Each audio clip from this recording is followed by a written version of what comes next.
Mungkin saya jelaskan dulu rekan-rekan media. PT Sendawar Adikarya adalah perusahaan yang berbentuk dalam bidang perkayuan. Kami punya izin namanya UPHKHTI, yaitu izin usaha pemanfaatan hasil hutan kayu, hutan tanaman industri yang beroperasi di wilayah Kutai Barat. Izin kami sudah mulai keluar mulai tahun 2008 sampai sekarang dengan izin kurang lebih 100 tahun, dan itu pun izin dikeluarkan oleh Kementerian Lingkungan Hidup dan Kehutanan. Perusahaan perkayuan PT Sendawar Adikarya HTI Kutai Barat melakukan konferensi pers melibatkan sekitar 20 wartawan di Samarinda pada Sabtu 13 November 2021. Perusahaan ini menjelaskan kepada wartawan atas kerugian yang dialami perusahaan mereka karena tidak bisa berproduksi lantaran adanya larangan penggunaan pelabuhan pelayaran pemanfaatan garis pantai oleh otoritas KSOP kelas 2 Samarinda. Yang kami ajukan adalah, salah satu izin yang kami ajukan adalah izin keselamatan pelayaran pemanfaatan garis pantai.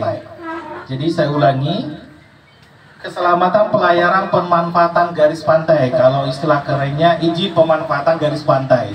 Jadi bukan izin berupa tersus atau TUKS yang selama ini diberitakan.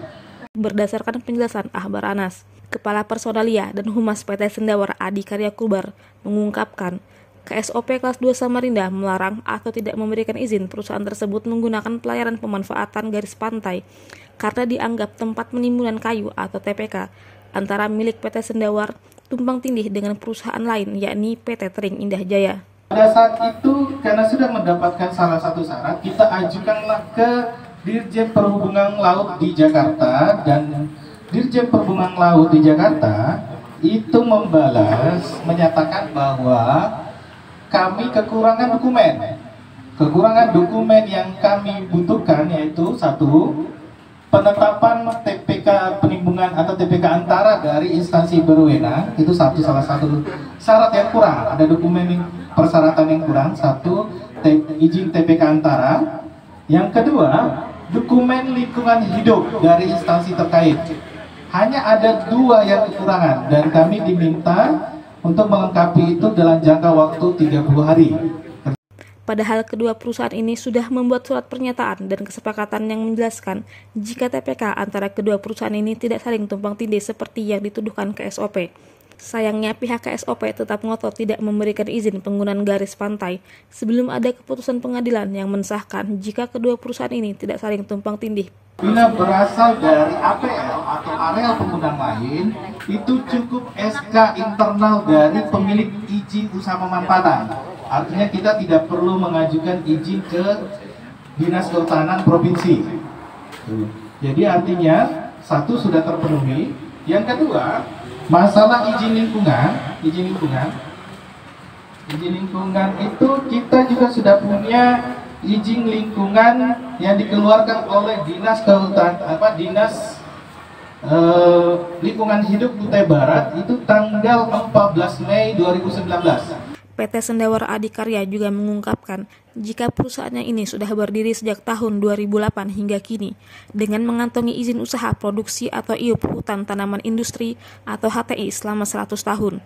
Selain IUP produksi, KSOP kelas 2 Samarinda sebelumnya juga telah menerbitkan surat izin keselamatan pelayaran dan pemanfaatan garis pantai sejak 1 Agustus tahun 2018. Sendawar Adikarya dan PT Tering Indah Jaya sepakat untuk saling menjaga kenyamanan, ketertiban, menjamin pelaksanaan kegiatan bongkar muat di lokasi tersebut, dan menjaga aset-aset baik yang berjalan maupun yang tidak, dan menjaga perbuatan-perbuatan yang saling melanggar yang saling merugikan dan melanggar hukum.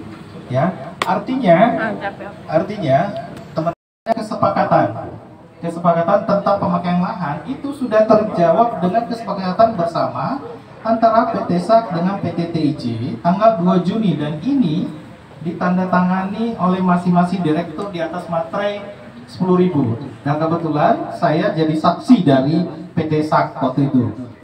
Izin KSOP kelas 2 Samarinda ini bahkan sudah direkomendasikan oleh Dirjen Pelabuhan Laut di Jakarta.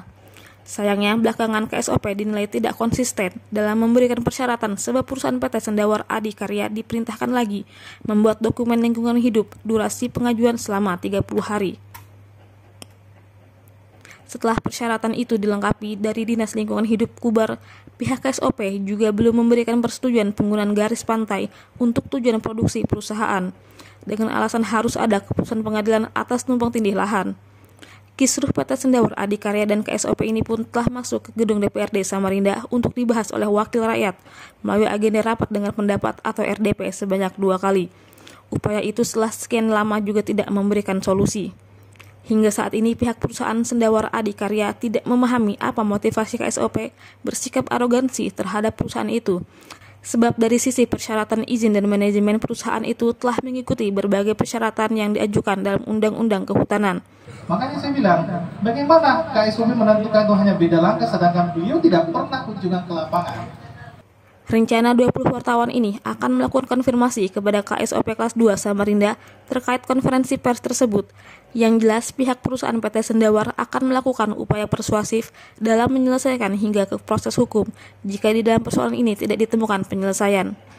Kenapa proses pengajuan rekomendasi keselamatan pelayaran garis pantai milik PT Sendawar Adikarya dipersulit dalam proses perizinannya, sedangkan syarat-syarat yang diminta oleh KSOP itu sudah terpenuhi dengan adanya perjanjian atau kesepakatan antara PT Sendawar Adikarya dengan Terindah Jaya yang menyangkut masalah lahan. Dari Samarinda, IBTV Eka Arika melaporkan. Kenapa ada syarat tambahan yang diminta oleh KSP Samarinda?